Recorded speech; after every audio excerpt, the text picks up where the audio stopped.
Hello friends, a lot has taken place in the world of geopolitics over the last few days. As we all know that Donald Trump imposed 25% tariffs on India, and after that he imposed 25% additional levy for buying Russian oil. Following that, Indian leaders have started finding other alternatives. Chinese foreign minister came to India and Wang Yi met India's national security advisor, India's foreign minister Dr. Jaishankar, and surprised the world of strategic experts and the global diplomatic community. What's happening? And today we see that India's foreign minister Dr. Jaishankar, he is in Moscow and he met Sergei Lavrov and he met Mr. Putin. Amidst all these developments, what comes to the fore is that India's relationship with the US is going down the drain and India is seeking new partners. India is trying to strengthen its friendship with its traditional friends. First, let's get some facts straight. US Treasury Secretary has alleged that India is buying a major part of its oil from Russia. Yeah. He has given some very false information and wrong facts. He says that whereas China was buying only 13% of its oil from Russia before the war, the Ukraine war, and after the Ukraine war, China is buying 16%. Whereas India's oil imports from Russia have risen from 1% to 42% after the Ukraine war. Now, I would like to get some of the facts straight. If we look at the data of the year 2024, Chinese oil imports from Russia stood at around 62 billion dollars, whereas India's oil imports from Russia stood at 52 billion dollars. The total value of Chinese imports from Russia was around 129 billion dollars, and the value of Indian imports from Russia was around 65 billion dollars. This is the huge disparity, and we see that China is buying a lot more oil from Russia as compared to India. Then why this discrimination? Why this selective targeting of India only? This is a very critical question that we must debate in the world of geopolitics today. Is it just about the oil imports from Russia, or is it something bigger than that? Or is it something about the fundamental nature of India-US relationship? Well, before I discuss more about the fundamentals of the India-Russia relationship or the India-US relationship, I must inform that India and Russia have decided to increase their trade by 50% and take it to $100 billion in the next 5 years. Having said that, I would briefly like to mention something about the fundamentals of India-US relationship and India-Russia relationship. Russia has been India's traditional friend ever since the Second World War. In fact, today also Dr. Jaishankar said that India-Russia relationship is one of the steadiest relationship after the Second World War. During the 1971 war, Russia supported India. Russia supplies weapons to India and still continues to be the largest supplier of weapons to India, though the share has come to 36% only between 2019 and 2023. Besides that, Russia-India shares strong civilizational bond, and even during the freedom movement of India, Indian freedom struggle leaders were very sympathetic to Russia for its beliefs in ideals of socialism, humanity, and human rights. And after that, India built a very robust partnership with Russia, basically supporting humanity and supporting the cause of the colonial struggle also. But after Russia's disintegration in 1990, India was left friendless. India was in a bad shape. India was facing a separatist strife in Jammu and Kashmir and Punjab. And India needed new friends. So India started diversifying. India started building friendship with the West. However, the old wounds of the 1971 war with Pakistan had not really totally filled, because Americans supported Americans supported Pakistan in the 1971 war. But still India started building bridges with the Americans. In the year 1998, India did its nuclear test. Once again, the relationship went down the drain. However, after that, again, relationships started picking up. The highest point in the India-US relationship was the civilian nuclear deal.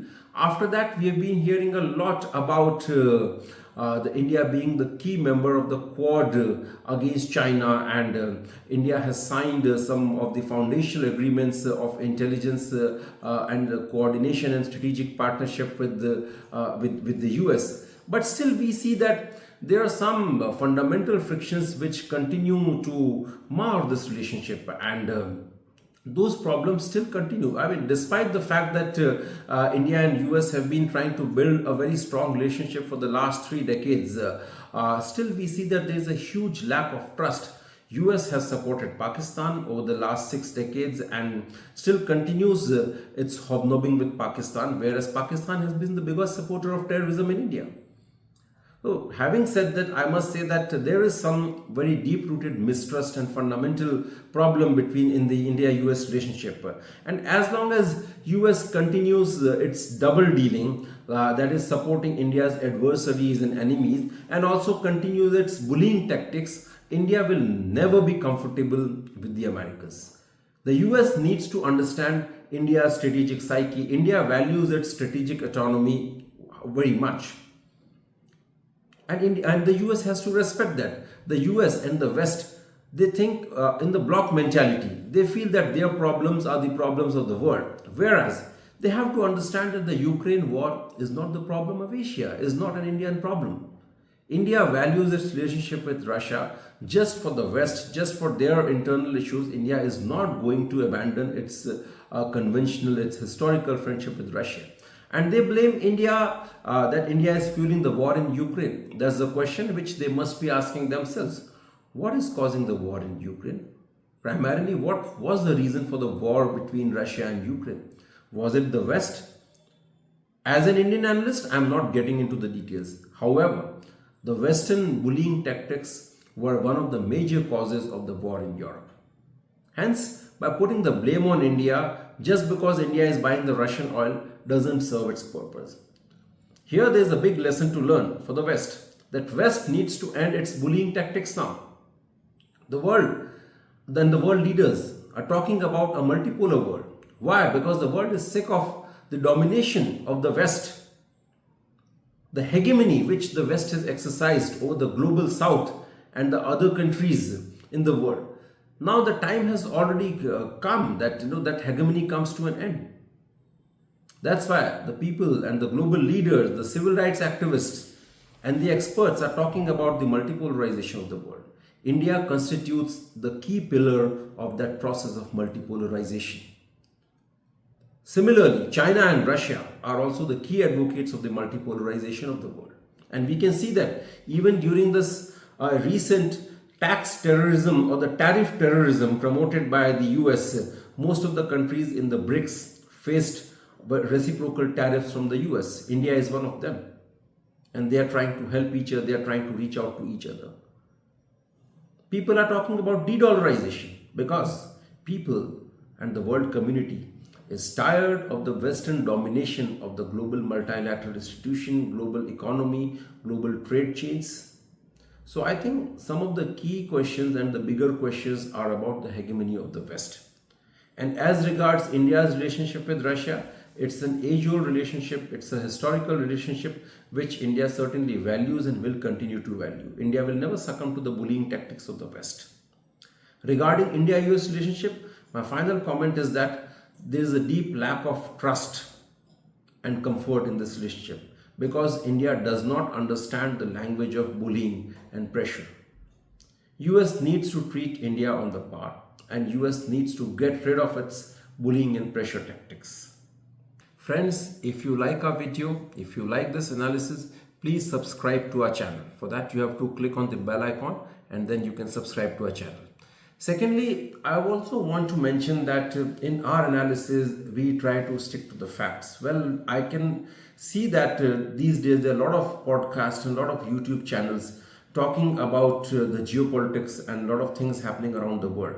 They talk about conspiracy theories, they talk about things which are privy to only the classified world of intelligence. Let me tell you, most of the things which are circulating in this world as conspiracy theories or as stories reminding you of the stories of James Bond and other spy characters are not true. As common civilians, as citizens, as civilian analysts, we don't have access to any classified information about what's happening in the government, what's happening in the world of intelligence. What Raw is doing inside its secret chambers, we can never get to know. We don't have the right, we are not authorized to know. So if YouTubers, if analysts are claiming that they have access to some very secret classified information and they are making exaggerated claims and telling you fancy thrilling stories, then I think it's just wasting your time. It's only for your entertainment.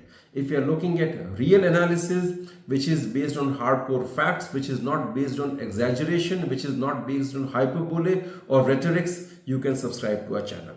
We don't promise to make you to tell you big stories or make big claims, but yes, we will deliver reasoned, balanced and a rational, moderate analysis of events unfolding in our neighborhood and around us. Thank you very much. Namaskar.